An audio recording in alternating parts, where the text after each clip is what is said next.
Assalamualaikum warahmatullahi wabarakatuh. Selamat pagi. Di video ini kita akan lanjut lagi. Yang pertama, kita kan kemarin sudah buat API ya, ada total tagihan belum bayar dan ada data siswa dari wali tersebut ya. Nah, di sini yang pertama itu saya ingin kita mau tampilin ini di sini dulu nih, tagihan belum dibayar, kemudian kita buat dalam kurung jumlah tagihannya ya. Jadi jumlah tagihannya kita tampilkan di sini supaya orang tua itu tahu bahwa ini ada tagihan yang belum dibayar ya. Nah, berarti Flutter kita akan mengambil data dari API-nya. Nah, untuk mengambil data dari API kita akan buat provider ya. Kita akan buat provider menggunakan get ya, get create provider. Namanya saya buat saja di sini main menu provider. Oke. Sebentar.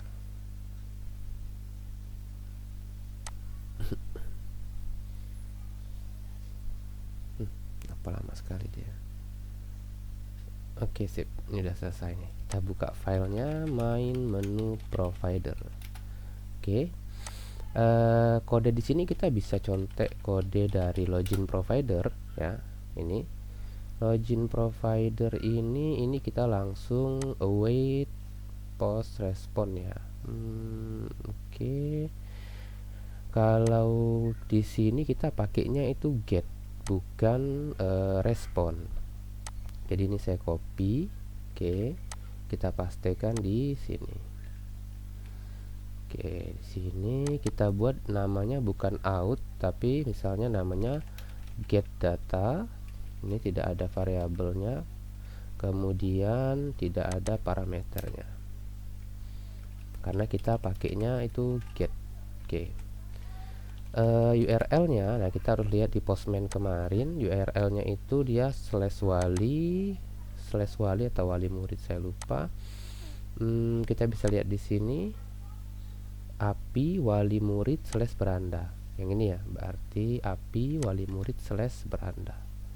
Berarti API wali murid /beranda. Oke, ini nanti akan kita refactor supaya kodenya jadi lebih bagus lah ya, lebih mudah digunakan. Nah, di sini kita harus membawa barrier token namanya. Kita lihat dokumentasinya seperti apa untuk membawa header barrier token. Jadi Flutter header barrier token.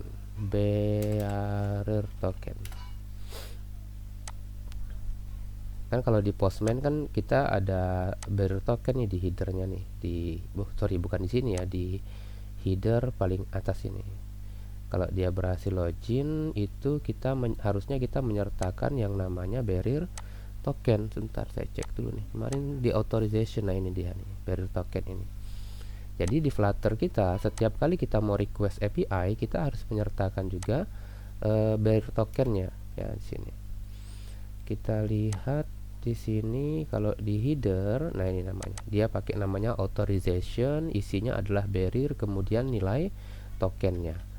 Berarti saya copy authorization di sini, boleh diketik saja. Kemudian isinya adalah barrier. Kemudian di sini saya panggil sp util.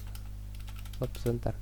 Seingat saya di login kemarin, coba kita lihat di login controller, itu barrier tokennya udah kita simpan ya. Nah, ini dia nih.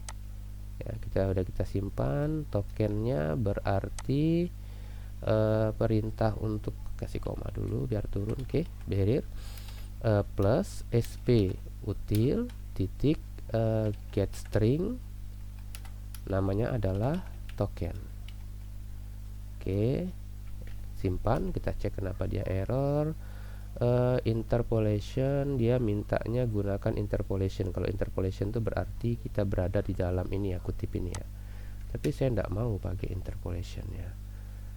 Kayaknya di masalah apa namanya, null safety ya. Oke, seperti ini udah selesai. Jadi authorization Kemudian kita bawa headernya pada saat kita get data. Supaya apa? Supaya Laravel tahu bahwa kita sudah login ya. Coba deh kita ikuti maunya pakai string interpolation. Replace with interpolation. Nah, gini. Kalau interpolation itu harus diapit dengan kurawal ya. Oke, simpan. Oke, sekarang di main menu controller, di sini saya hapus dulu semuanya. Kita akan siapkan variabel var total tagihan belum dibayar sama dengan saya buat di sini titik OBS saja. OBS itu artinya variabel ini nanti isinya bisa berubah-ubah dan mempengaruhi tampilan ya. Kan tampilannya kan nanti berubah tuh. Oke. Kemudian di main menu view-nya di bagian body di sini boleh di single child scroll view kita klik kanan lalu kita refactor. Di sini kita pilih wrap with widget, jadi bungkus dengan widget. Ya, saya mau bungkus dia dengan widget namanya OBX. Kemudian childnya ini kita hapus, kita ganti seperti ini. Oke, sudah selesai nih. Ups, ini biasa nih error ya. Kita lanjut saja. Intinya abaikan dulu errornya. Error itu terjadi karena kita pakai OBX. OBX ini maksudnya observer ya. Observer itu artinya kita memerintahkan getX untuk memantau perubahan variabel di sini, tapi tidak ada variabel yang mau dipantau.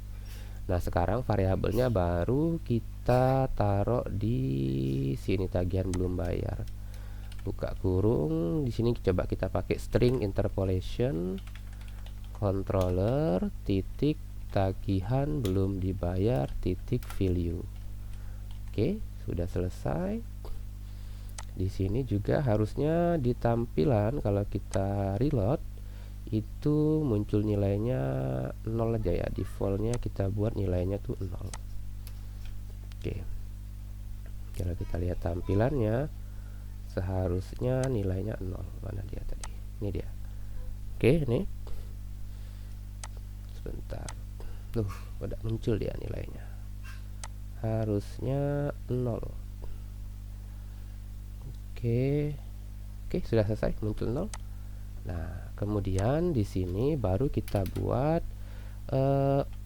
kita buat void ya, dmt, kita buat metode, nama metodenya itu get data menu misalnya. Metodenya ini di sini langsung kita panggil saja main menu provider. Oh, ini salah nama kita. Harusnya tidak perlu pakai provider ya. Jadi double nih ya. Kenapa? Karena providernya harusnya otomatis ya. Tidak apa-apa, kita abaikan saja. Titik get data. Oke. Then kalau sudah get datanya, oke, ini dihapus. Oke, seperti ini. Nah, baru kemudian kita coba print ya. Print value dot body. Saya mau lihat datanya dapat atau tidak dulu. Kemudian di sini kita on init. On init itu maksudnya kodenya tuh otomatis dijalankan pada saat tampilannya dibuat ya, atau tampilannya dieksekusi ya. Otomatis jalan lah intinya gitu. Get data menu. Oke.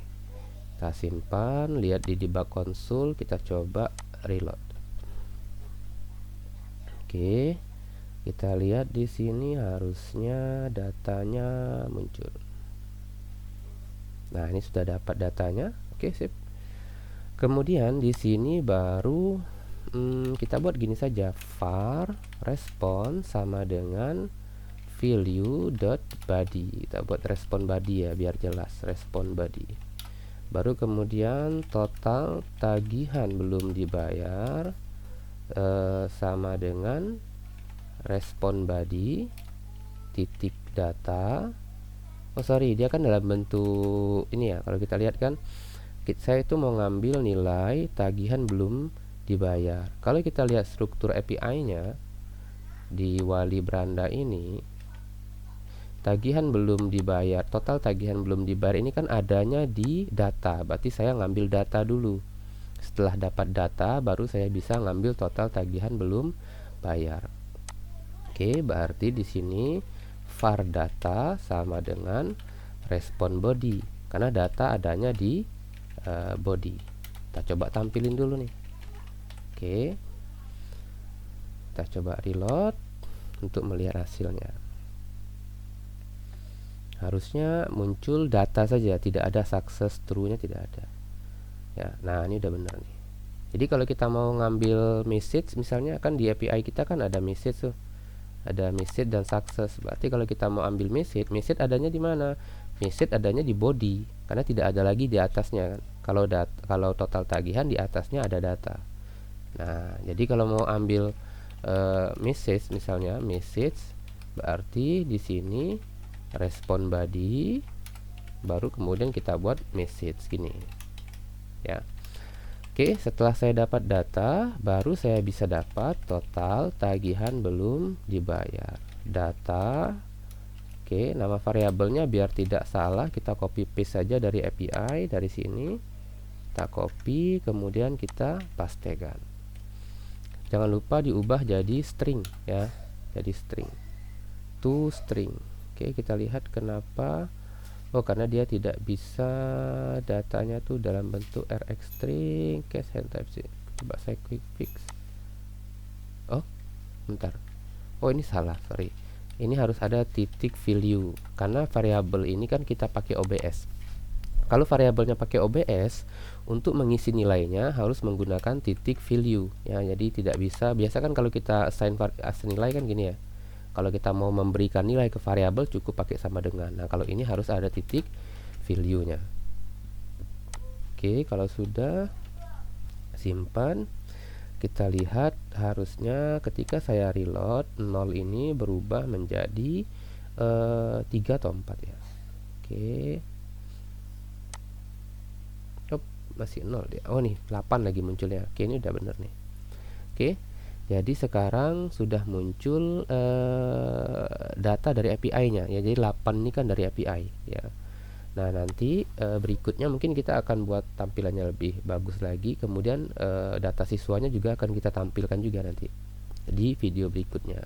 Jadi API-nya masih API yang sama ya, dia masih API yang sama. Nanti kita akan lanjut lagi pembahasannya di video berikutnya. Saya cukupkan dulu video ini. Assalamualaikum warahmatullahi wabarakatuh. Selamat pagi.